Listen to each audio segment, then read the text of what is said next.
شیخ بھائی مجھے بتائیے گا کہ کیا حکومت پاکستان نے اسرائیل کو تسلیم کر لیا؟ ہمارے لیڈر قائد اعظم محمد علی جناح انہوں نے تو کہا ناجائز ریاست ہے. میں آپ کو دیکھیں، ایک چیز ہوتی ہے کہ میں حکومت کے خلاف ہوں، میں اپوزیشن میں ہوں، ٹھیک ہے، اور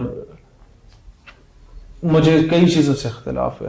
ایک ہوتا ہے اس سارے اختلافات کا فائدہ اٹھا کے میں حکومت پہ پروپیگنڈا کروں. جی حکومت نے نہ تو اسرائیل کو تسلیم کیا ہے، ٹھیک نہ ہے، آپ کے پاسپورٹ سے اسرائیل والی عبارت ختم ہوئی ہے، بالکل وہ بھی سنی تھی نہ لیکن آپ نہیں. کے پاسپورٹ سے اسلامی جمہوریہ جو کہتے ہیں ہٹا دیے، ایسا کچھ بھی نہیں ہوا. ٹھیک ہے، اسرائیل کو نہ کبھی تسلیم کیا گیا ہے، نہ کریں گے، نہ کبھی کوئی مائی کا لال آج تک پیدا ہوا ہے کہ وہ اس کو تسلیم کرنے کی جرات کرے.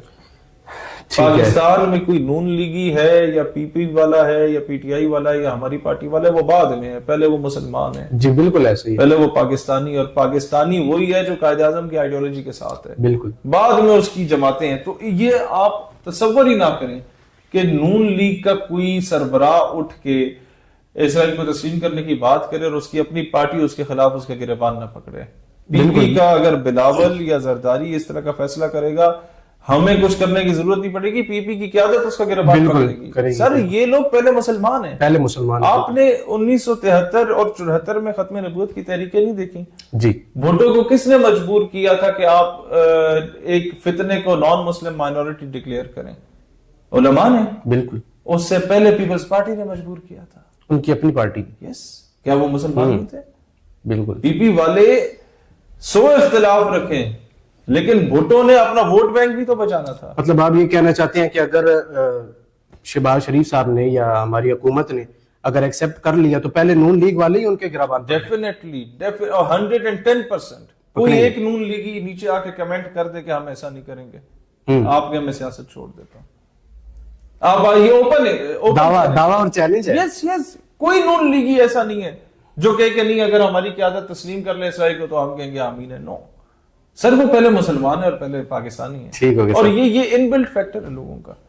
آج تقریباً 1 بجے سے میں ادھر بیٹھا ہوں، شام کے 7 تو ہونے والے ہیں جی. ہر گھنٹے میں 100-150 بندہ آ رہا ہے. آدھے لوگ نون لیگ کے تھے، اچھا، ہم شمولیت کر رہے ہیں پارٹی میں، کیونکہ ابھی کافی زیادہ تعداد پیپلز پی ٹی آئی والے کافی آ رہے، پیپلز پارٹی پنجاب میں ہے نہیں، کافی زیادہ اس طرح کے لوگ آ رہے ہیں جو اس وقت تنگ ہے حکومتی پالیسی. ٹھیک اوکے سر.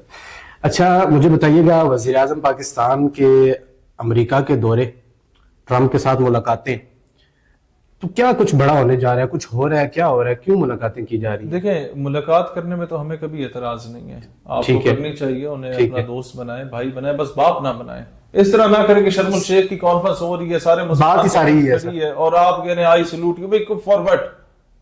جی کس چیز کا سلوٹ کر رہے ہیں؟ 60,000 70,000 بچوں کو اس نے شہید کر دیا، بالکل ایسے ہی اس کا سلوٹ کر رہے ہیں. بالکل. آپ کہتے ہیں جنگ رکو، جنگ آپ کو بھی پتا، مجھے بھی پتا ہے، ٹرمپ کے کہنے پہ نہیں رکی. یہ تو ایک